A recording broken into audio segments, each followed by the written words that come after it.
Hello, welcome to Subtracting Rational Expressions. So today's problem will be basically subtracting fractions. Yeah, something that you probably have been doing since elementary school, except the only difference is this fraction will have letters inside. So it'll make it a little bit more complicated, but as far as foundational skills are concerned and concepts are concerned, it's the same thing, right? To subtract fractions, you got to make the bottom number match or have common denominators. So that little, I guess, necessity is still here. Yeah?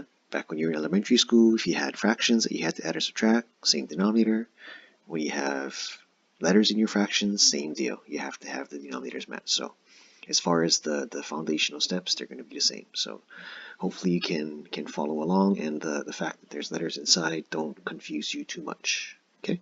Alright, so um, when I show you guys the steps for subtracting, it's going to be the exact same steps for adding. So I just showed the subtracting one because there's things that are in the subtraction or fraction problems that you have to be aware of that you don't have to really worry about in an adding problem. So I decided to show you guys the harder of the two problems. Okay? So, all right, let's do this.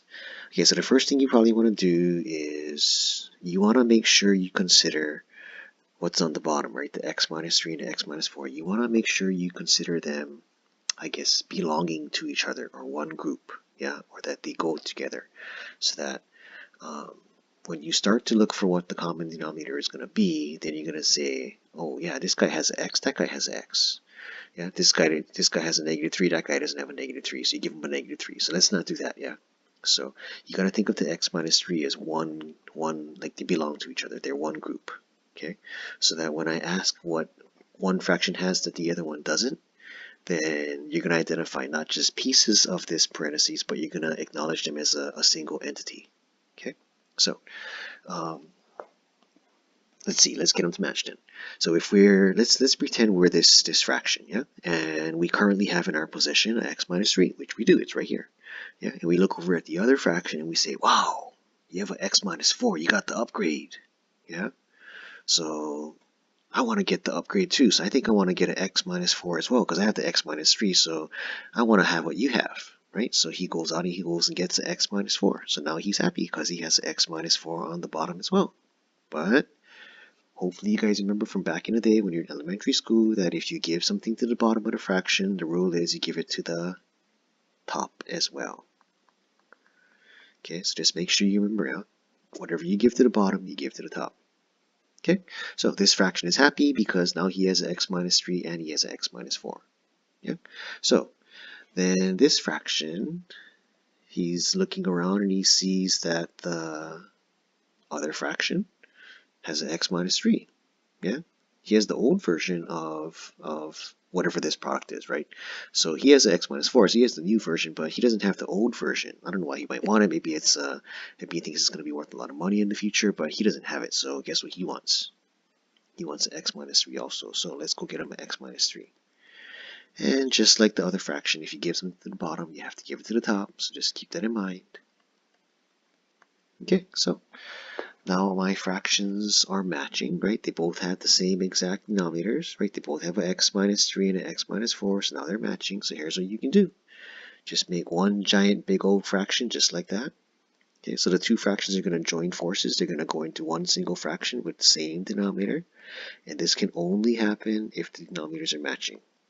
Okay, and then you just write what you have on the top. So 3 times x minus 4 minus 2. So there's that minus sign that's connecting the two fractions that you're going to put on the top as well. So minus 2, right? Notice how the 2 up here was looking like it's positive, but that minus sign on the side makes it negative 2. So be careful about that.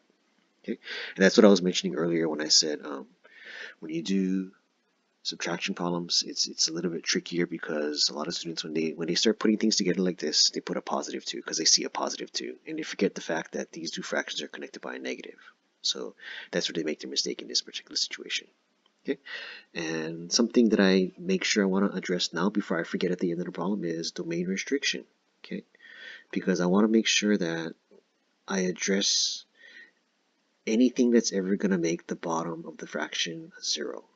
Yeah, so let's do my domain restriction now while I haven't crossed things out and lost track of things that are on the bottom that might get overlooked when I start doing domain restriction. So let's see, what kind of x values are going to create zeros in the bottom. Yeah, so when I look at this fraction x minus 3, yeah, what number can I put in place of this x so that when it interacts with the negative 3, this number minus 3 makes a 0. So what number for x is going to produce that 0? What do you think the answer is? Well, I hope you said 3, because if you did, then you're correct. So we put a 3 in this list, so we can't have a 3. Because if I put a 3 right here, 3 minus 3 makes 0, and that's bad news. Okay. So what about this fraction? What's on the bottom of him? He has an x minus 4, so if I put a certain number in that spot, and when that certain number interacts with the negative 4, if it makes a 0, I want to avoid that number as well, because we can't be having zeros on the bottom of the fractions, because that's kind of bad. Okay, so what number can I stick right there, so that when it interacts with negative 4, it makes a 0? So I hope you guys all said 4. Okay, so there's my 2 domain restrictions. Maybe I'll have more at the end of the problem, but we'll see if there's any other x's that suddenly appear on the bottom of the fraction, because if they do, then I gotta put restrictions. Okay, so just keep that in mind. Okay, so let's go back to the problem. And here's where kids usually make their next mistake. They start remembering the previous problem where I started crossing out things that I saw on the top and the bottom, and they start crossing things out like this x minus 3, they're tempted to cross it out. This x minus 4 and x minus 4, they're tempted to cross it out. You cannot do that. Okay? That is not allowed. Alright? If you want to be able to cross out anything on the top and the bottom, both of these two, I guess, terms, if you would call it, need to have the same exact, I guess, binomial that you want to cross out. So if this is x minus 4 and that's x minus 4, then you can cross out this x minus 4 with those two as well. But these three things don't match. This and this bottom here don't match. They don't have common factors, basically. Okay, so since we don't have the ability to cross out anything on top and bottom, we're just going to distribute. We're going to go 3 times x and 3 times negative 4, so that makes 3x minus 12. And then we're going to go negative 2 times x and negative 2 times negative 3, and we're going to get negative 2x plus 6. Okay, and then the bottom stays the exact same. The bottom's never going to change, okay, unless we start crossing things out. But that's only going to be at pretty much the last couple of steps, if anything. So we're just going to keep on writing this bottom exactly how it is. No changes necessary. Okay, and then now on the top of the fraction, we combine like terms. So who's the like term for 3x? Hopefully you said negative 2x. So 3x minus 2x is regular plain old x. And negative 12 and positive 6, they're like terms. So what is negative 12 plus 6? Negative 6. And put that in parentheses so that we know that they belong to each other. They're one entity basically. And we have x minus 4, x minus 3.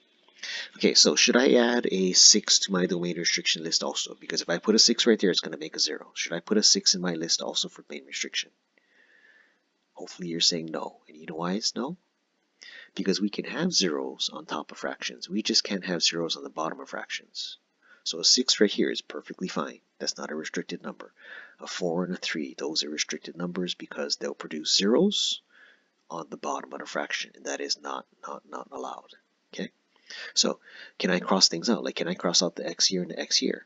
Because I do see the exact same letter on top and bottom, right? Can I cross them out? Or can I cross out these 3 x's? No, because remember now, this is not an x. This is an x minus 6. Okay? So unless you see an x minus 6 on the bottom, hands off. Don't touch this x minus 6. And just like this is an x minus 4. This is an x minus 3. So unless I see an x minus 4 or an x minus 3 on the top, I cannot cross out these guys either. So this just becomes my final answer. Okay? And you don't have to FOIL the bottom if you don't want to. You can leave it factored form on the bottom. That's fine. I prefer that anyway. So just leave it like that. Okay? And then we can box our domain restrictions because that's good to go also. And we're done. Okay? Alright. See you next time. Bye-bye.